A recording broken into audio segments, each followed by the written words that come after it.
During a summer trip when I was around 12 years old, my mom, younger brother, and I stayed in a big city hotel instead of with our extended family. My mom asked me to keep an eye on my brother while she checked us in. We sat on a couch in the lobby, trying to relax.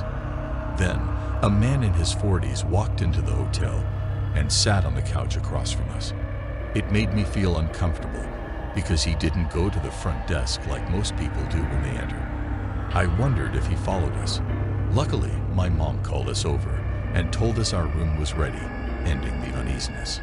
After leaving the lobby, we made our way to our hotel room. Soon after, we left the hotel to meet up with our family. Throughout the day, I completely forgot about the man I had seen earlier. Around 7:00 p.m., when we returned to the hotel, my mom surprised us by saying we could go swimming in the hotel pool. Excitedly, we changed into our swimwear and headed to the pool. However, our excitement turned to concern when we noticed the same man from earlier entering the pool area. Unlike us, he was dressed in jeans and a sweater, clearly not prepared for a swim. Initially, we didn't pay much attention to it, but my mom's growing worry caught my eye. She pointed out the man to me and said that if he didn't leave within 5 minutes, we should go back to our room. As the minutes ticked by, the man lingered, disregarding the unspoken rules of the pool area. Sensing the urgency in my mom's voice, we gathered our belongings and promptly departed, seeking the safety of our room once again. As the evening drew closer to 8:00, we decided to wind down and watch a rented movie in our hotel room before going to bed. However, my mom's apprehension from the encounter with the man who had been watching us earlier lingered, causing unease to ripple through the room. I too started feeling more worried. In the middle of the movie, my mom excused herself to take a shower. Just as she entered the bathroom, a knock echoed through the door, accompanied by a voice claiming to be from housekeeping. It struck me as odd that they would arrive so late, but we needed an extra towel, so I foolishly opened the door. To my shock and dismay, it was the same eerie man standing before me. His smile sent chills down my spine as he offered a small wave. Frozen in place, my mind raced to the darkest possibilities. Kidnapping, assault, torture. Just as the water in the shower ceased its flow, he stood there, a silent presence that sent shivers through my being. And then, with chilling nonchalance, he spoke, asking about our swim. In that instant, my mom emerged from the shower, catching sight of the man at the door. Reacting swiftly, she pulled me back and slammed the door shut, hastily locking it. Fear gripped her as she dialed the front desk using the hotel phone to report the man's presence. I urged her to call the police, but she remained adamant in her decision. In response to the unsettling encounter, my mom swiftly requested a room change. As we prepared to leave, the sound of heavy footsteps reverberated down the hallway, growing distant from our room. A wave of relief washed over us, hopeful that the man had departed. Thankfully, we were relocated to a different hotel room, and for the remainder of our stay, we were spared any further sightings or encounters with the unsettling individual.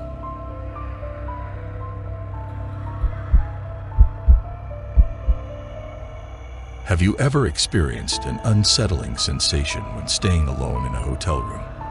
It's quite unlikely, and I highly doubt you've ever found yourself in such a situation. However, during my childhood, I would often feel scared when sleeping in hotel rooms. I would repeatedly glance back at the dimly lit corners of the room every 20 seconds, convinced that someone might be lurking there. My fear not only tormented me, but it also caused distress for my parents. I would insist on sleeping between them until I reached the age of around 9 or 10. As time passed, I had to grow up, or at least put on a facade of maturity, and began sleeping in my own bed or sharing a bed with my sister. Now, at the age of 24, living independently, I find myself frequently embarking on business trips related to my job. On one particular out-of-town journey, my accommodations were arranged at a Comfort Inn in North Carolina, with all expenses covered by my employer. I was there for a meeting with an office in a different town, and the hotel became my temporary abode for the night. It was located across the street from a prominent car dealership, which remains the only distinct memory I have of the surroundings. Regardless, the following day was my well-deserved break, providing me with the opportunity to unwind in the comfort of the hotel room and enjoy a couple of movies. Ironically, I opted to watch the first installment of the Saw series. During a scene where Adam was apprehensive about the eerie sounds in his apartment, a wave of childhood paranoia washed over me. Briefly, I found myself perceiving faint crackling noises emerging from within the closet. Despite my current age of 24, I sternly reminded myself that I needed to conquer these nonsensical, lingering fears of the past. In an attempt to divert my attention, I increased the volume of the movie and endeavored to dismiss the unsettling sounds. Concurrently, I ingested 2 sleeping pills, hopeful that their effects would lull me into a deep slumber before the movie's conclusion. Finally, after turning off the television, I shifted onto my side, yearning for a restful sleep to take hold. However, it was precisely at that moment that the crackling noises manifested once more pronounced and unmistakable than before. The crackling noise from the closet was not constant, occurring only about once every minute. It was an indescribable sound that perplexed me, although it wasn't happening frequently enough to truly disturb me. The sleeping pills had already started to take effect, quickly lulling me into a deep sleep within approximately 10 minutes. The next thing I recall is abruptly awakening to the sound of fabric being rustled. I jolted upright, but the darkness engulfing the room prevented me from seeing more than a few feet ahead. Hastily, I switched on the bedside lamp. And there before me stood a figure dressed entirely in black, donning a hood that concealed their face. They appeared to be around 6'5" and weighed roughly 250 pounds. My bag was being rifled through. Overwhelmed with fear, I let out a piercing scream, causing the intruder to hastily flee the room. Unfortunately, they'd managed to snatch my wallet and watch, leaving me not only robbed, but also with a lasting memory that intensified my childhood fears. I have never come across any news stories resembling this incident, making it all the more catastrophic for someone like me who has harbored such a peculiar and specific fear since childhood.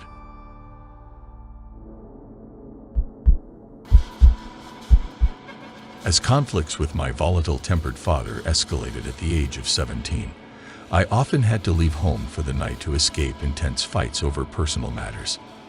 On occasions like May 9th, 2015, when another explosive incident occurred, I had no choice but to seek refuge at the nearby Quality Inn and Suites, despite the significant expense of nearly $100, as I had nowhere else to go.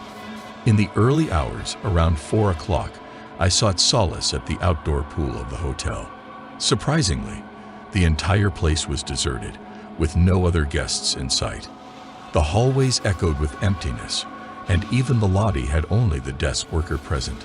It was understandable considering our town was not a popular tourist destination, and it was still May, a relatively quiet time of the year. Confused by the location of my room, given the hotel's low occupancy, I returned to it after spending time alone by the pool. However, I was interrupted by a tapping sound at the door. Anticipating a voice from housekeeping to follow, I awaited an announcement that never came. Despite having placed the "Do Not Disturb" sign on the door handle, I dismissed it. Suddenly, the distinct beep of the door lock reached my ears, followed by the slow creak of the door opening. I called out, politely declining any service at the moment. However, due to the obstructing wall from my bed's vantage point, I couldn't catch a glimpse of the person standing at the door. A brief pause ensued. Startled by the sudden slam of the door, I ventured into the hallway to confront the person responsible. To my surprise, there was no one in sight to my right.